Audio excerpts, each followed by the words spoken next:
Good morning, everybody. Happy Leap Day, happy Leading Change Live Day, happy Thursday, and any other things that I can make an excuse to celebrate today. I'm really excited to have these three joining me for our conversation today. And as always the case, I would love nothing more that as people are joining, that they come in, tell us where they're joining from, do a quick intro into the chat. The whole point of a live conversation is that we see that you are there and get to interact with you as well.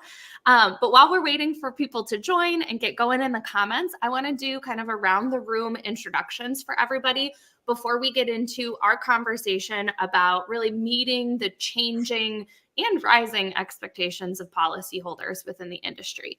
But Robin, I'm going to come to you first. If you could get us started with an introduction and tell everybody a little bit about yourself. Absolutely. And thank you, Emma. It's definitely an honor to join everyone today. And hi to everybody on LinkedIn. Happy Leap Day. My hope is that we help some folks with just a few takeaways today. But as for me, at a high level, I'm most widely known in the insurtech space as the co-founder and previous CEO of WeGoLook. So we were an early insurtech success. And actually, Kenneth was the COO, and he and I exited WeGoLook for $36 million. When a global TPA acquired it about 7 years ago. So we stayed on there for about 2.5 years, then started our own boutique consulting company. We focused on digital strategies, became partners in the platform Build Array, and then we helped an Australian company scale their platform here in North America, which we brought to Eberl Claim Service and rebranded as Flex, which is where we're at today. So we've been focused at Eberl on building out an ecosystem. It features 65 plus service repair providers nationwide, to basically streamline nationwide service provider engagement, improve transparency, and optimize claim outcomes. My passion is creating solutions for, my valued client partners for decades. I love learning about AI, quantum computing, cybersecurity, and actually consult and speak on those topics from time to time. But I would say my favorite role or title is mom to both my awesome adult sons and my dogs. So thank you. Thank you for joining us. And I would be remiss if before I come to Gina to mention that Eberl is the sponsor of the event today. So certainly thank you for helping support the event and making the magic happen with us. And Kenneth, we're going to do all the ladies first. We'll come to you in a minute. But Gina, can you give everybody an introduction as well? Yeah. Hi. Thanks for having me. I'm Gina Reyes. I am the VP of Claims at Openly Insurance. I have 28 years in the industry, all in claims. I had the privilege of working 25 years in some of the largest carriers, learning a ton. And then I had the opportunity to come to Openly almost 3 years ago to start the claims team, to set it up and get it going. We're basically a startup insurance company that sells homeowner policies only. And so I thank you guys very much for letting me be here today. Of course. And we've teamed up before. So It's my first time getting a chance to hang out with Robin and Kenneth in this capacity, but I always love the opportunity to team up with you, Gina. Kenneth, one last lady before I come to you. We have Astrid in the comments who's joining from Florida. And this is my moment where I'm going to pull my teacher out. I can see that there are a number of you that are watching live with us that haven't come into the chat yet. So don't make me shame you. Please join us in the chat. Tell us where you're joining from and join in the conversation. And then Kenneth, last but not least, can you do an introduction as well? Absolutely. The running joke with me and Robin is who goes first has to tell the WeGoLook story. So I don't have to recover that. That's the way we got into insurance. Before that, I was in finance and internal audit. Sounds really boring, but it was fantastic industry I worked in. Got to work on 5 of 7 continents and all across different parts of business operations. And so what that really helped with was perspective in what we do today and how we approach some of the insurance related problems. And after that, I went into the venture investment space, worked with early stage tech companies. That's actually how I met WeGoLook, invested in there personally and joined, as Robin mentioned, as COO. And fast forward beyond that, and now at Eberl, where I lead the platform strategy group, namely our Flex Repair claim offering, which is a modern take on traditional MRP. Share more about that a bit later here, but my passion is ultimately applying technology, new technologies and workflows and processes. And that's a lot of what the solution we bring to the market inside Eberl now, which is Flex Repair. Look forward to talking to you all today. Great. See, this is why I shame people, because now everyone's joining in the comments. John, you were the first one to take the assignment, but we've also got a fair amount of people joining us from Florida today, some folks from your team here as well, Gina. So thank you everybody for coming in. And as we're going through the conversation, I always joke that you are at the disposal of the questions that are in my mind if you don't join in the chat and give us some other ideas. So we can certainly keep the conversation going on our end, but if there is a question that sparks or ideas that you want to share, please put them into the comments. That's, again, the whole point of us being live today. So Robin, I want to get our conversation started maybe with a little bit of snark in my my question, because one of the comments that I got on this when I announced this panel was like, is anybody outside of the industry going to come and talk about policyholder experience?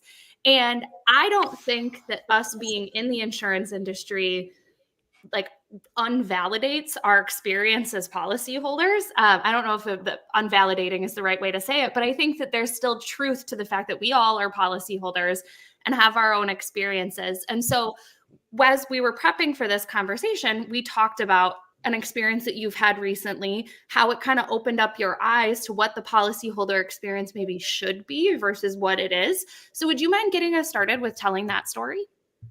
Sure, Emma. So thanks for the opportunity to share my recent experience with everyone. Of course, we're all customers, right? And is it too dramatic to say that I felt like I was kind of punched in the gut? No, I'm kidding. But seriously, I have literally been with the same insurance company since I was 16. So for over 35 years now, I won't say how many years, over 35, but the same office. I even went through their retirement, new agent. So I have multiple rental policies, multiple vehicles, my kids, my family, everybody. Had no claims on my primary home in over 20 years. And anyway, late last year, a rental property had a roof leak, and the tenant let me know it was dripping from the ceiling onto the floor. And it took 21 days for the adjuster to get out there because his schedule was so full. 21 days, which really surprised me because this is a top 10, lots of Super Bowl commercial company. He was willing to replace a portion of the roof, a small portion of the roof, but he said there was no damage inside. And I said, well, obviously there was just a lot of non-communication, frustrating policies there. And then knock on wood, I've had no auto accidents during the last 35 years. But until December 11th, a lady turned directly in front of me at an intersection, and the body shop estimate is still not uploaded into my claim portal. And that was in December 11th. So I've had 3 different claim handlers. And then of course I'm dealing with one from the other person's insurance company.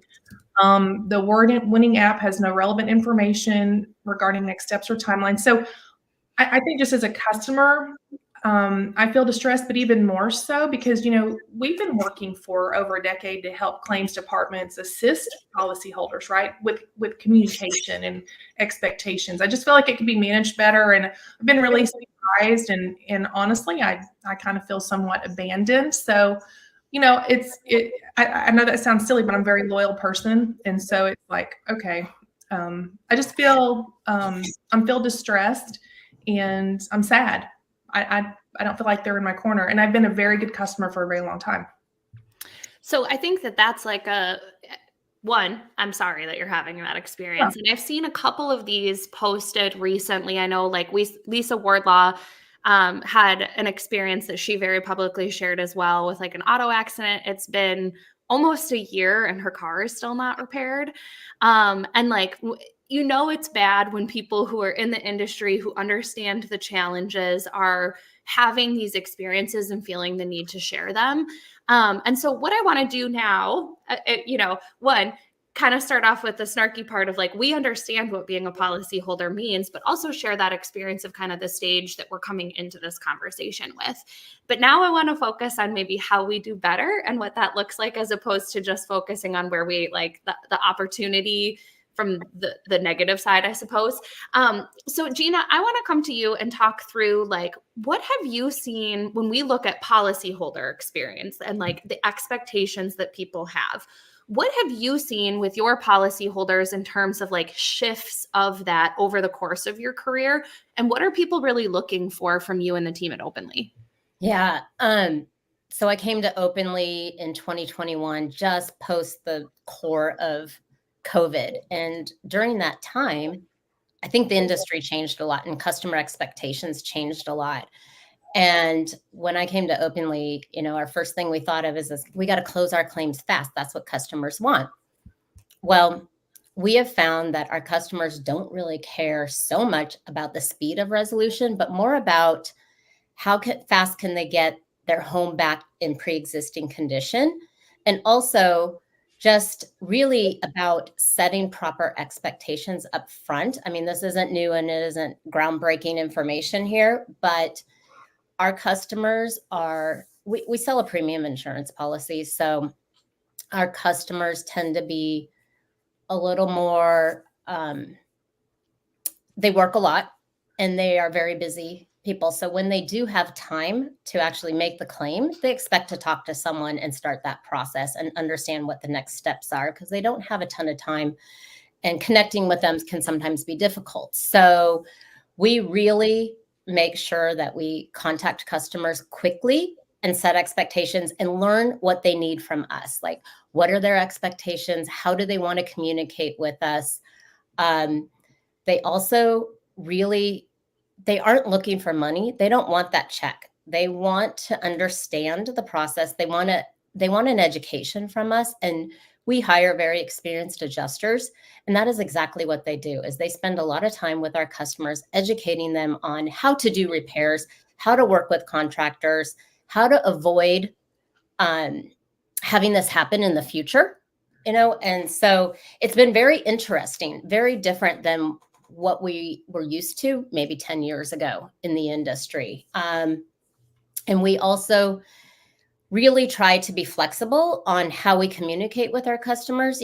Some customers just want to text and some want to email and some want to talk to you. So we really make sure that we understand their means of communication. And if they want to just text, and that's probably how I would want my claim to be handled, because most of us are on conference calls all day long anymore. So I would probably want text messaging. However, one thing that we talk with our employees about is it's very important that first conversation, setting standards and really getting the right information is done voice to voice, as well as that settlement call and explaining the estimate, explaining the settlement or what they're going to expect from the contractor, how, if they have any problems, who do they call, what do they do, etc. So as long as we are very thorough with our customer, and having those proper voice-to-voice calls, we are very flexible in between, and that seems to really be helping.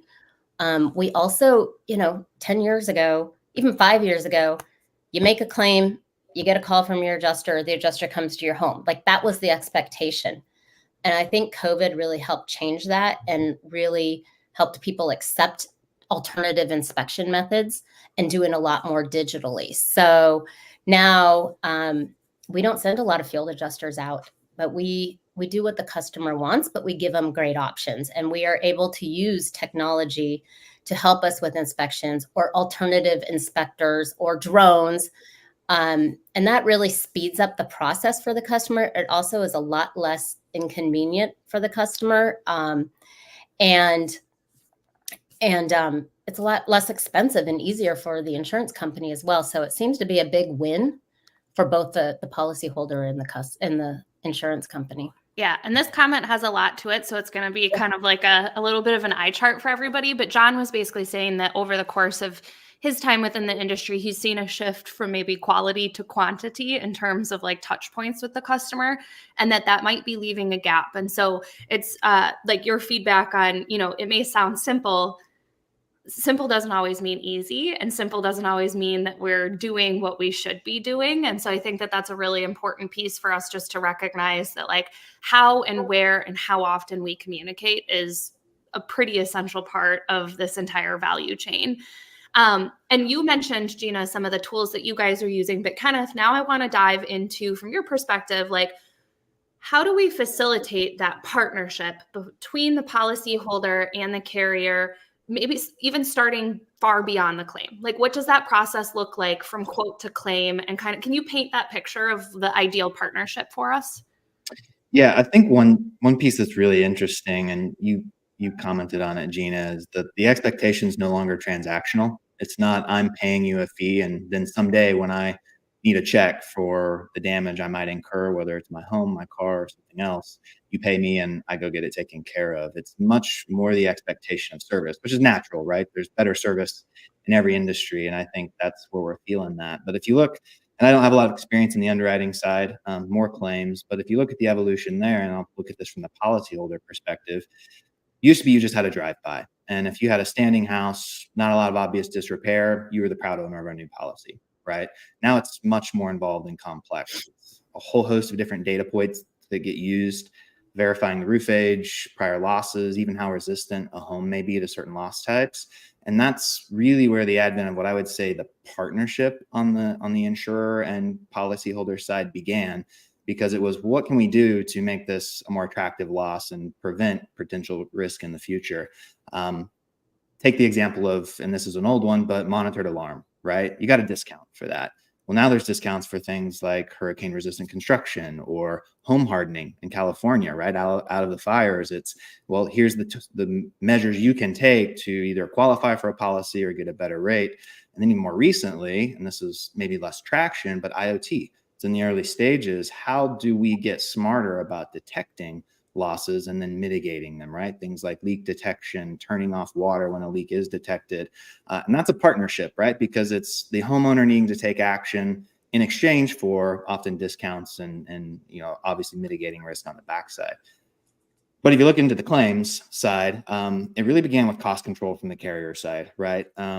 Gina, again, you mentioned these alternative forms of data capture, desk estimating. Those were the early ones. And unfortunately, I think the lens there early on was just process improvement and cost control, right? They were somewhat selfishly motivated internally from the carrier view, and it took forever to get traction, right? These approaches have been around for a long time, but when it really took off was when it was partnering with the policyholder on it, right? Focusing on using it when it makes sense to them, not saying this is how we do it, but if this is convenient for you, we can do it this way. And so that's virtual adjusting entirely, right? That is the remote data capture or virtual collaboration with the policyholder, alternative forms of inspection, and it moves those things along.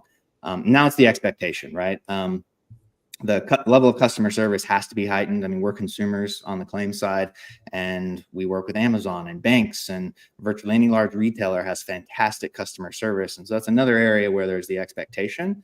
But I would say it's more on the actions taken than the customer service delivered, in my opinion.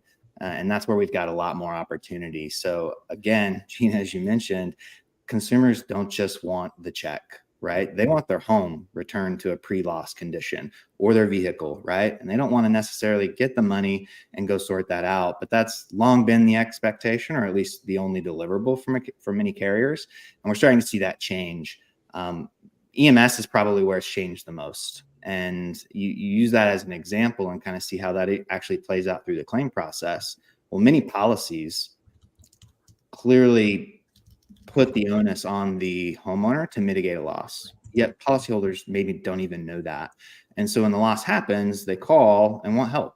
Yet then they're told, well, it's your duty to mitigate the loss. You need to engage some services. Well, they're in the highest time of need, and they're reaching out to you for help, much like what Robin described.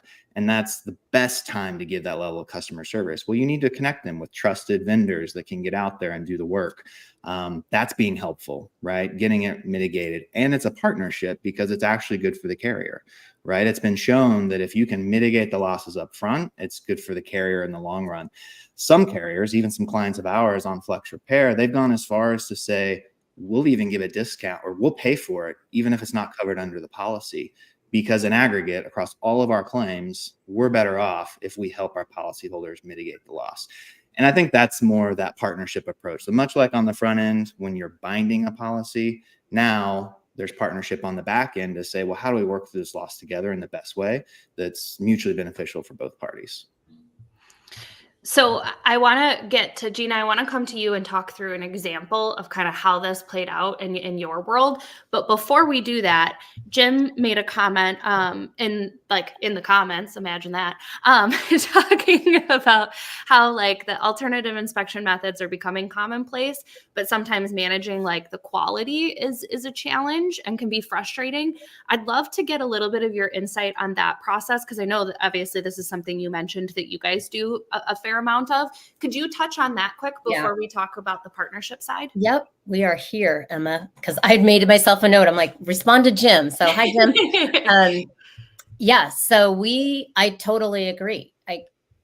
Using alternative inspection methods, using technology, they're enablers for the adjuster, but the adjuster is still the adjuster, and they are responsible for checking the quality, reviewing the photos, reviewing the estimates, whatever, and making that claims decision themselves. They're using the alternative inspection methods as a tool to help them make decisions and to help them adjust the claim. But I don't ever intend to replace the adjuster. I'm just hoping that technology continues to help us become more efficient and more cost effective so we don't have to keep putting those costs onto our policyholders. Great. So I got to press the button to come back on screen. Thank you for talking through that. And I see a couple of other comments coming in on the idea of like kind of some of these partnership pieces. And again, I'd love to come back to a story that you shared with us while we were prepping for this session about what that partnership has looked like for you and how that even extended beyond just like your employees as well. Yeah. So, our partners. So we have several partners that help us with inspections. We have contractor networks.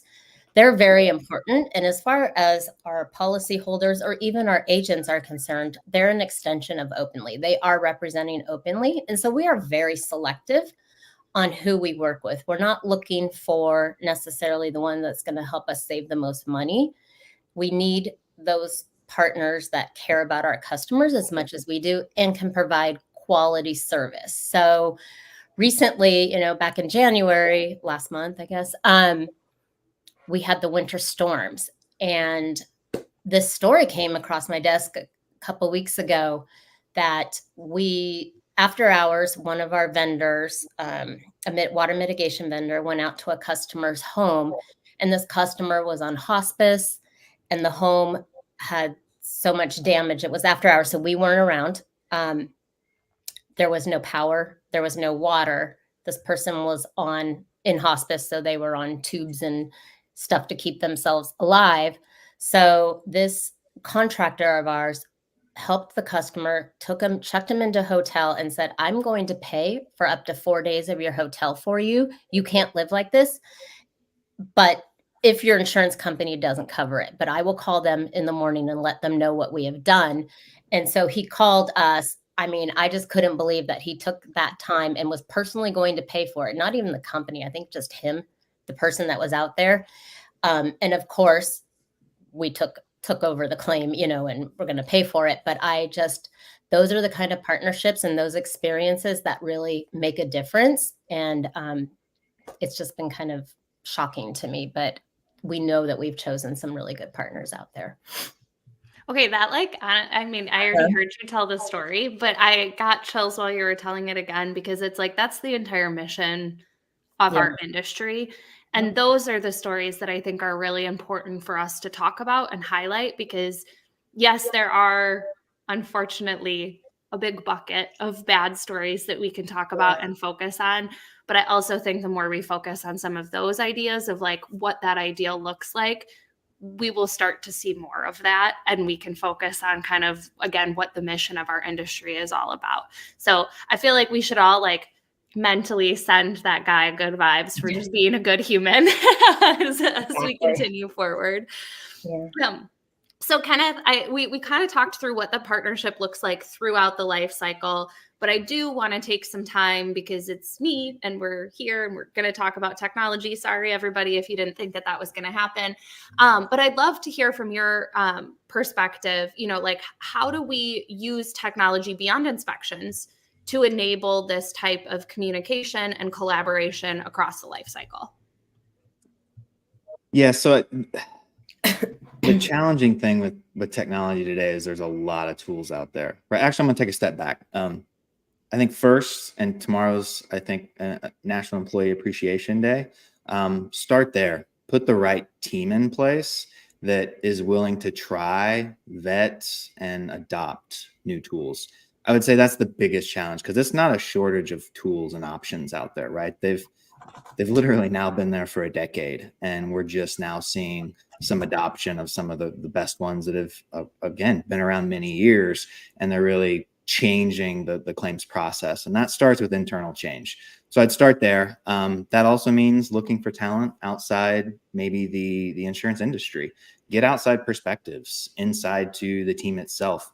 Every claims organization, every insurance company has a massive amount of domain expertise, and outside perspective can challenge that, get you to try to adapt. There's no dumb idea. There's no stupid question, right?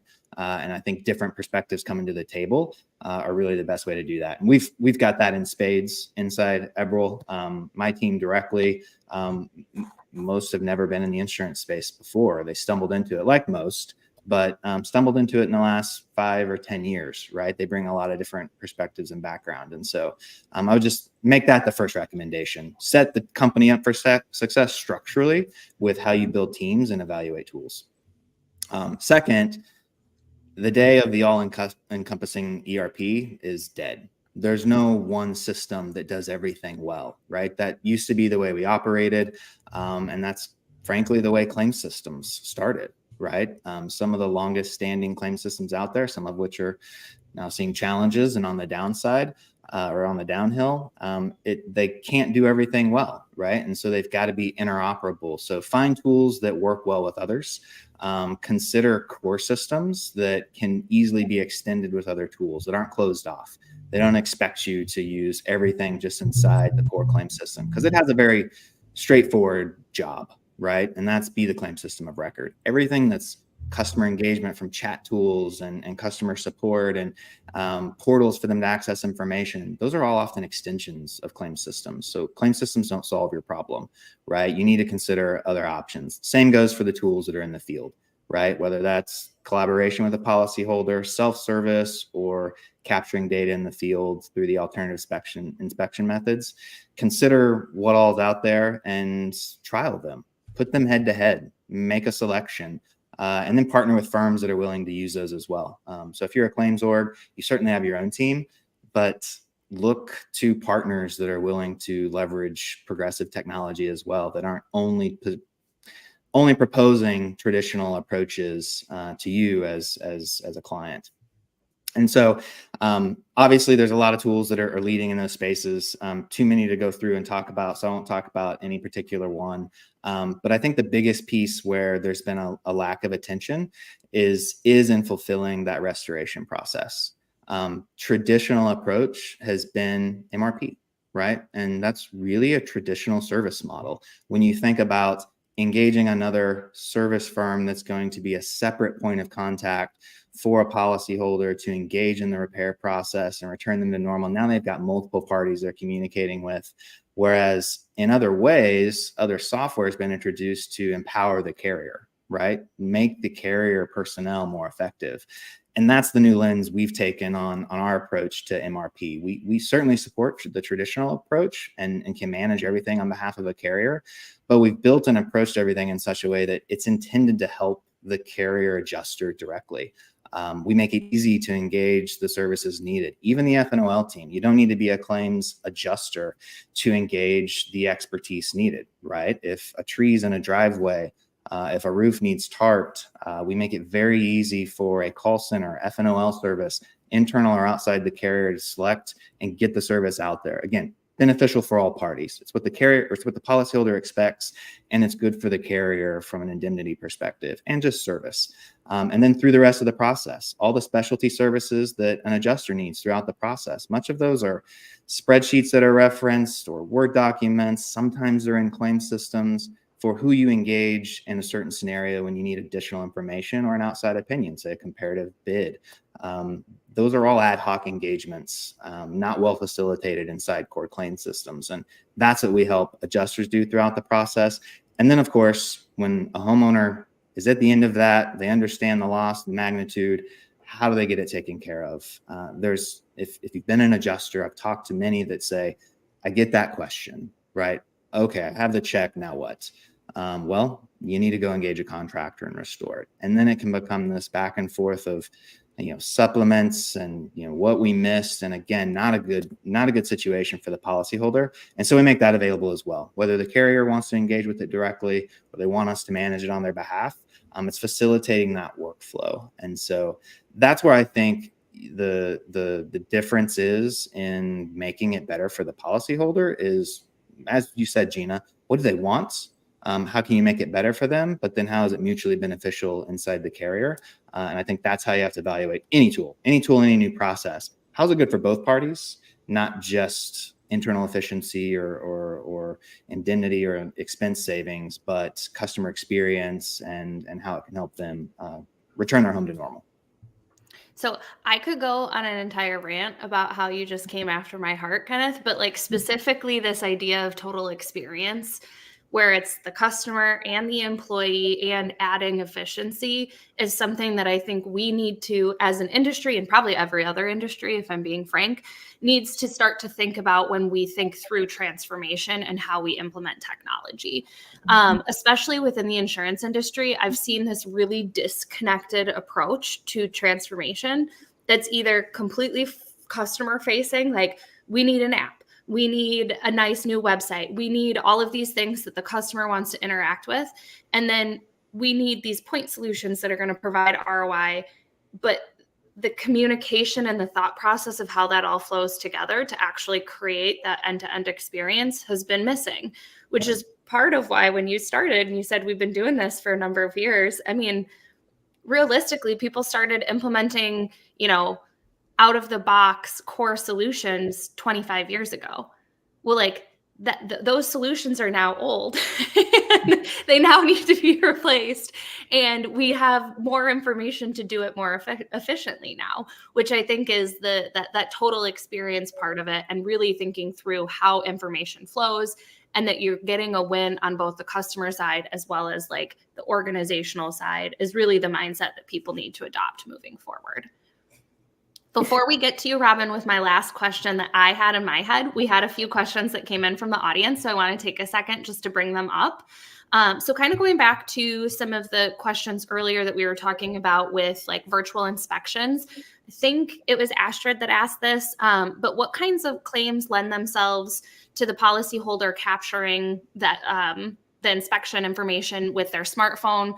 Can non-weather water claims be desk adjusted? Whoever wants to take it, I want to open it up. You want to go, Robin? Sure, I'm happy to jump in real quick. I mean, that was the whole premise of We Go Look in the insurance space, right? It was the low complex, high volume claims. And also low complex tasking. We would perform that. I would say that technology has come a long way. I mean, there's so much that you can do with your phone. Your phone actually has a lot of measurement capabilities built in, so companies are able to actually work within those applications and create even better solutions. And I do believe that customers, Gina, earlier with COVID, they're more apt to be able to take those photos, and they're happy to do that, right? I would do anything to help my claim move along. I know we have a whole different conversation on, the different age groups. What does each customer want? How do we customize, that solution, and how do we have communication with each customer? But yes, I believe that you can take these water measurements. There are also tools that are out there that can be shared and sent to the policyholders. But I believe that it's the low complex, high volume claims, and that is the bulk of the actual claims. Mm-hmm. Yeah, we use them every day. We have a partner that we use that we send a link to the customer, and it walks them through their inspection essentially. And it comes back with all the measurements, damage area, all the cutouts, and it goes into our estimating system in diagrammed. So it really helps our adjusters, and it helps the customer. Like you said, like customers don't have to take off time from work anymore if they want to do the inspection themselves. And it just takes a few minutes and they're more than happy to. And we're seeing it at all age ranges too. So it's not just the young, people that are used to being on their phone since the day they were born. It's everybody. So we're very thrilled. We've actually put that vendor into our FNOL, and customers can start the process before we even get to the claim. And I've got one thing to add there, and then we'll jump over to a question that John asked again in the chat. But I actually am prepping for another interview talking about the research that's been done on who is more likely to adopt digital tools.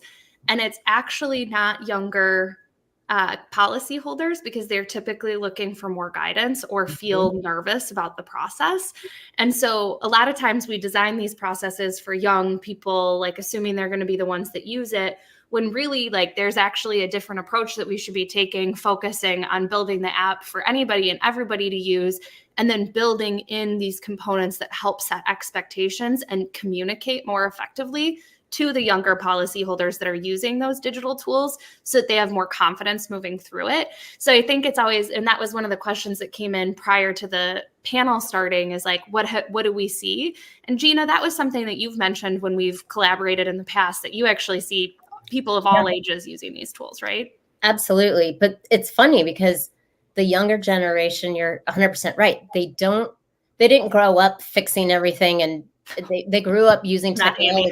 So when it comes to their home, where they spent a lot of money and they worked really hard to get, they have a lot of questions. They want a little more education, a little more hand-holding to teach them what to know. Where, like my father couldn't fix anything. So he would know exactly what to do and understand what we're trying to get at and how to take the pictures correctly, et cetera. So it's a surprising, it has surprised me what I've learned over the last couple of years, just seeing the different generations and what I expected and I assumed versus what's actually happening. I love that. I think that's probably the biggest takeaway for me here today. And if I were on the carrier side, it's that education process, what you said, Gina, right? Like telling them why and how it's going to be used and why it's still effective, and that they don't have that perspective often, right? I think that's really, really, really good insight. And anybody that doesn't do that, that's on here, that's inside a carrier, I would say adopt that education process to coach the policyholder along and give them the information so they feel informed. That's really, really good. You guys, people are going to think I paid you to show up and say these things ahead of my keynote at PLRB, because you guys are saying things that are speaking to my soul. So I'm just excited that it looks like I did. And John, you're killing it with the comments, but they're so long that you're blocking off Gina's face here. But the crux of this is really focused on, and I think this is a really good lean in to the question that we had planned to talk through here, Robin, as we wrap up our conversation. But talking through, like, what does that loss of institutional knowledge and like training doing to the policyholder experience? And the reason I think that this potentially lends well to that next question, Robin, is I think that there is some potential for us to use emerging tools to help address this. But I want to open it up to the whole panel to kind of talk through this idea of like training and what that looks like. And then we'll get to the AI question and kind of emerging technologies with you there then, Robin. Sure. So whoever wants to speak first on kind of the idea of like training and like those forward-facing employees interacting with policyholders. Go for it, Gina. I'm happy to go, but you go ahead, Gina. I was just going to say, this is, at this point, being so new, I have 90, the team of 90 for my entire claims organization. Our initial strategy is hire experience. So I haven't come into this yet, but this is where my mind is thinking, like, what are we going to do in the next few years as we really grow? Is I've got to figure out a way to for that knowledge transfer, because I have to start hiring people with less experience than I have today. So I don't have an answer for that piece of it, but we're working on it. And I know like Eberl has a training facility, so maybe you have some knowledge. Yeah. Oh, go ahead, Rob. I was just going to say this. I can't hardly stand myself right now. So I get so excited when you start talking about how do we leverage technology and AI. This is a perfect use case for it, right? So with all the tools that we have out there now, it's not merely someone entering FAQ information on your website. So think about how wonderful it was a few years ago. We could decide what were the most common questions that a policyholder might ask, and then we could enter the information, and we'd have this great FAQ page that was, somewhat responsive if somebody, had to go. But it was dependent on what was inputted by an employee. Now with AI tools, you can actually take some of your more experienced employees, whether it's adjusters, internal, anyone, and even do video recordings and start trying to grab some of that knowledge, especially if they're about to retire. They've seen a lot. You can actually record them.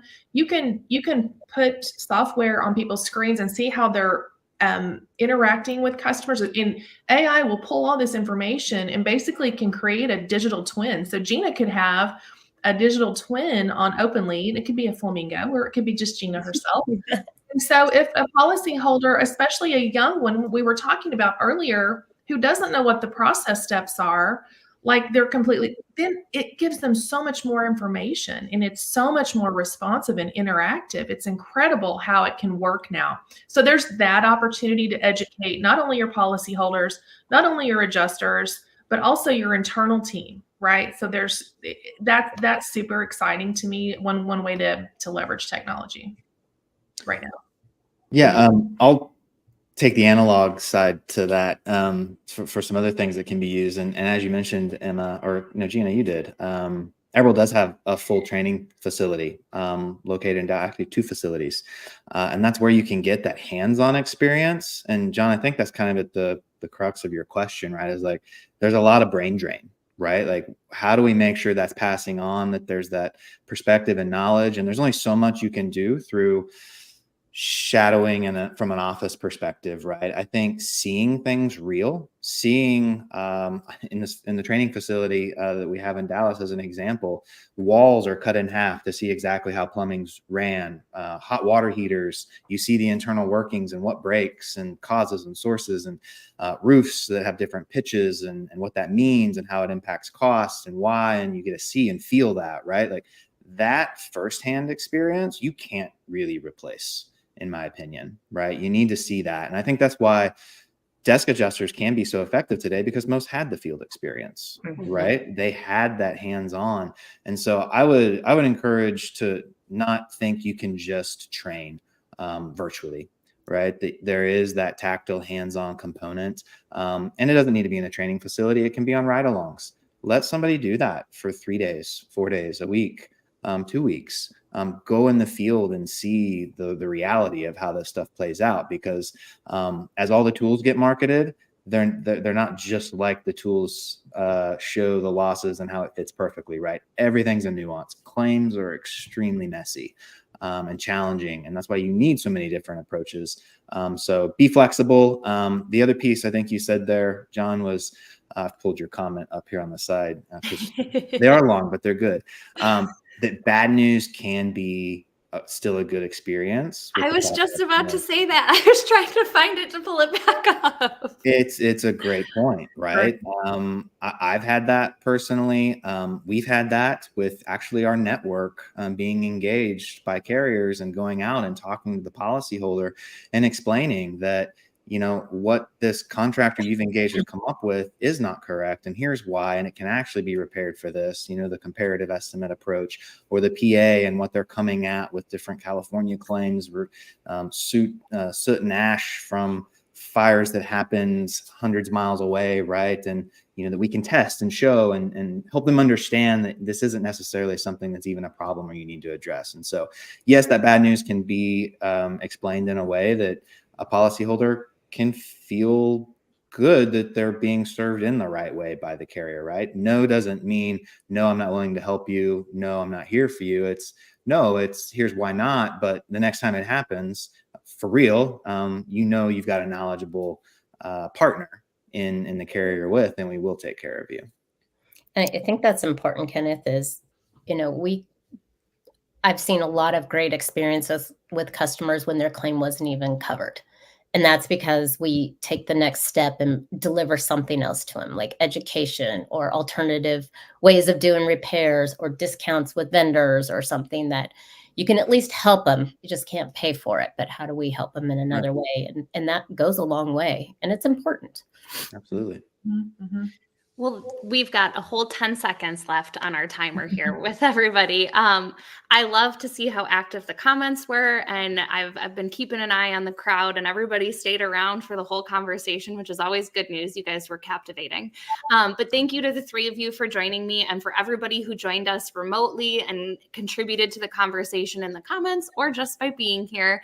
I love the opportunity to lead these conversations, and I want to, beyond thanking these three, also thank Ebrel for sponsoring the event today, and encourage you to connect with Gina, Kenneth, Robin, follow Ebrel and openly, and keep the conversation going far beyond just this 45 minutes.